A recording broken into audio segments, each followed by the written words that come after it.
La vie vous a abandonné, rien ne vous marche, vous échouez presque à tout. Vous vous sentez écrasé sous le poids des forces ténébreuses, de l'isolement, de la solitude et des soucis quotidiens. Vous n'avez pas la paix et la tranquillité. Vous avez besoin d'accompagnement pour atténuer vos souffrances, pour développer la force et la puissance qui vous habitent.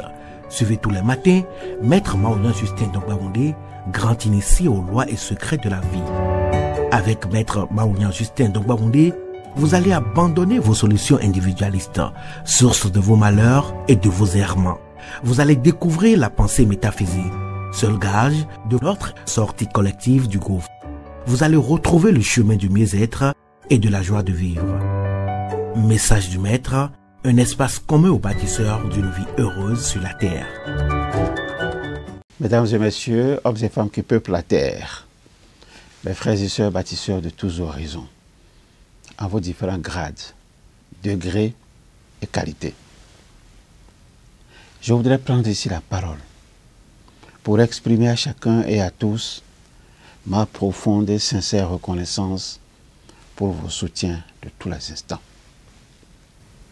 Dans mon message de ce jour, nous allons revenir sur le don de soi et nous demander à quel moment de la vie il peut paraître nuisible.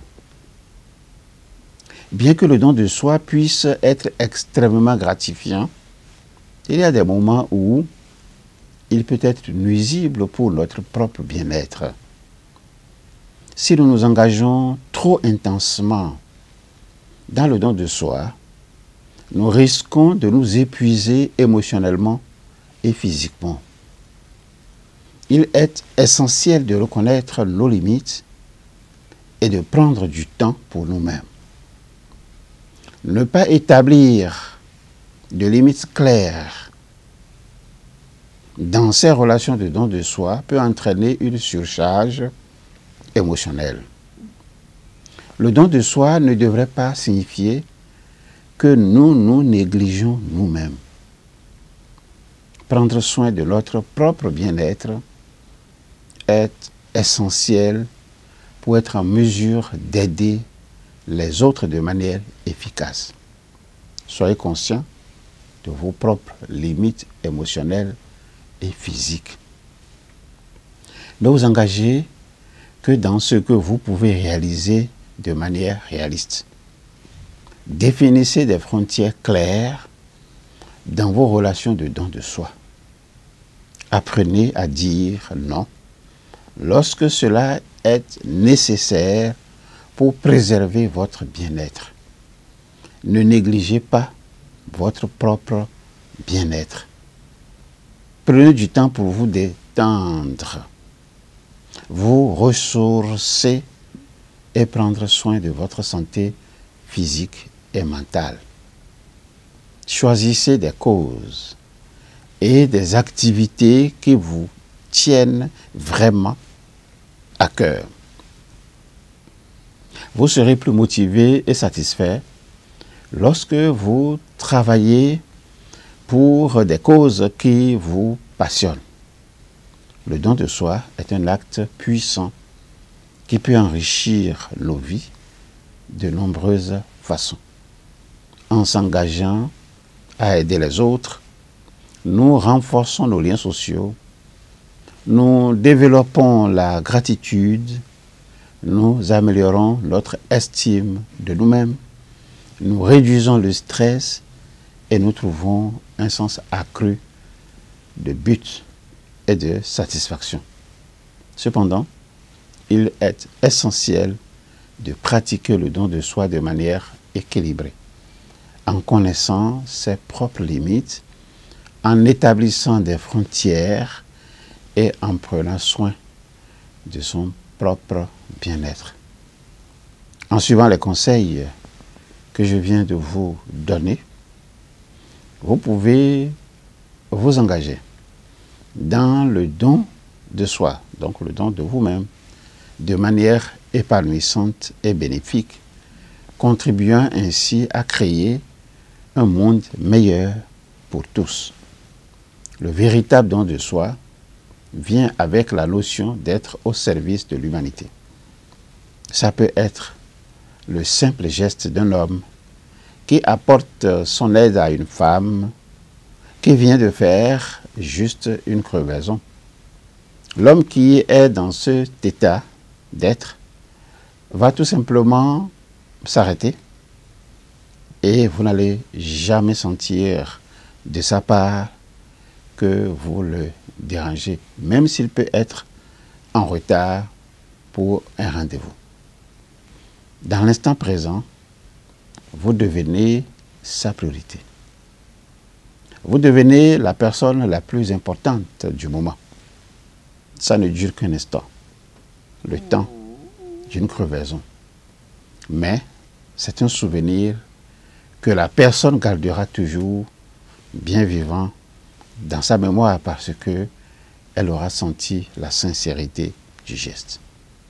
J'exprime ce qui me rend heureux. Et par le fait même, les autres en bénéficient. Ce véhicule d'expression peut être la chanson, la musique, la danse, etc., etc.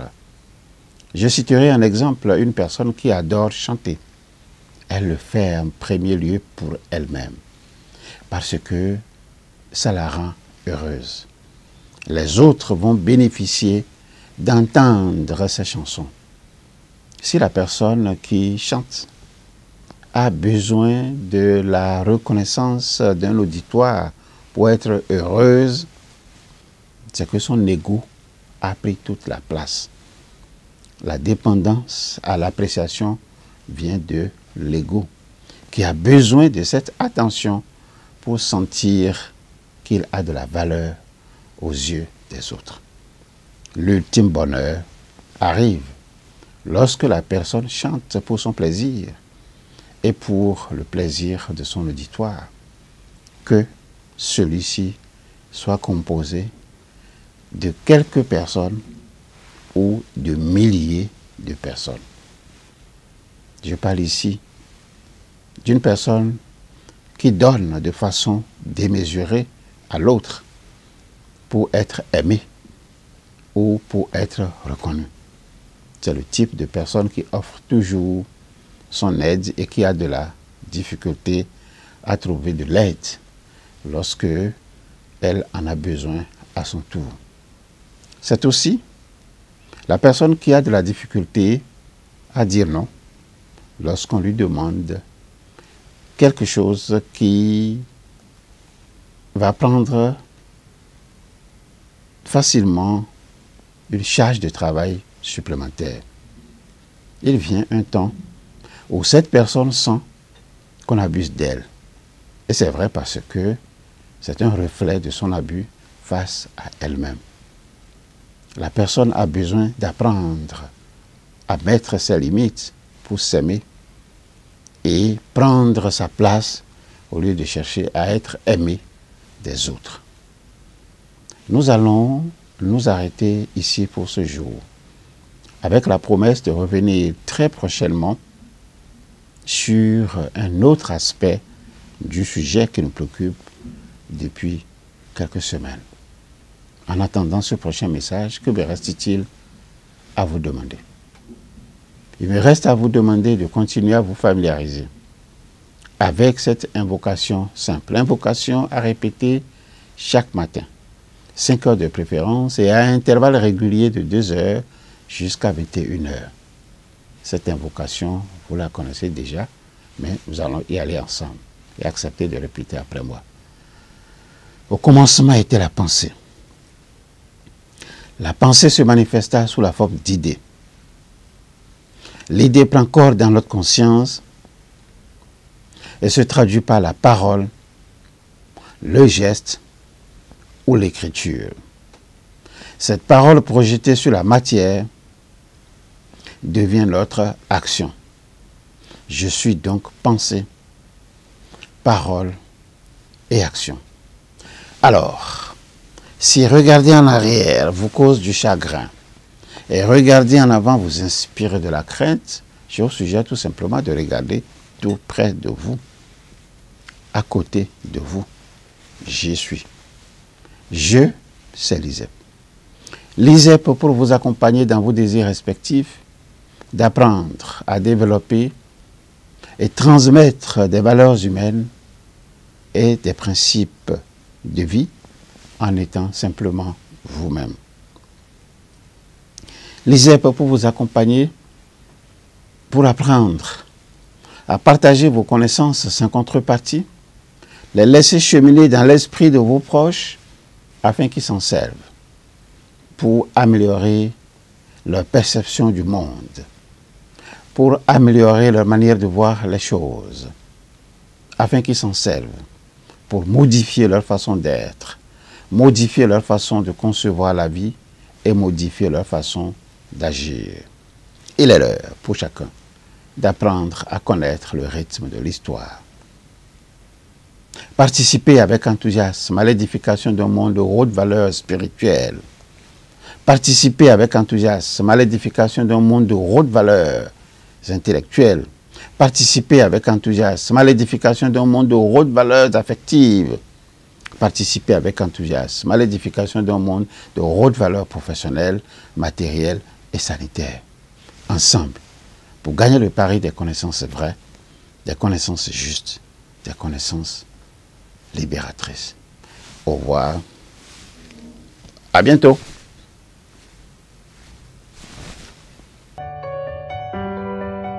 La vie vous a abandonné, rien ne vous marche, vous échouez presque à tout. Vous vous sentez écrasé sous le poids des forces ténébreuses, de l'isolement, de la solitude et des soucis quotidiens. Vous n'avez pas la paix et la tranquillité. Vous avez besoin d'accompagnement pour atténuer vos souffrances, pour développer la force et la puissance qui vous habitent. Suivez tous les matins Maître Maouyan Justin Dongbaoundé, grand initié aux lois et secrets de la vie. Avec Maître Maouyan Justin Dongbaoundé, vous allez abandonner vos solutions individualistes, source de vos malheurs et de vos errements. Vous allez découvrir la pensée métaphysique, seul gage de notre sortie collective du gouffre. Vous allez retrouver le chemin du mieux-être et de la joie de vivre. Message du Maître, un espace commun aux bâtisseurs d'une vie heureuse sur la terre.